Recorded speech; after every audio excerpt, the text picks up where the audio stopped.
দিন বিশেষ দিন প্রাক্তন মুখ্যমন্ত্রী বলেন না শুক্রবার সব ছাড় আছে, ওই শুক্রবারের লোকেরাই করে।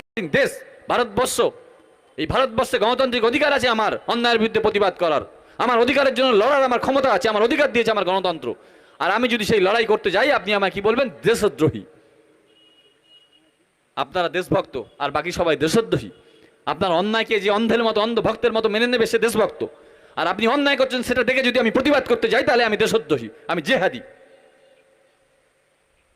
শুক্রবার দিন একটা বামপন্থী ছাত্র সংগঠন তারা রাস্তায় নেমেছে, সেখানেও দেখুন, সেখানেও ধর্মীয় মেরুকরণ, সেখানেও তিনি শুক্রবারই বলে একটা শব্দ ব্যবহার করলেন। কেন?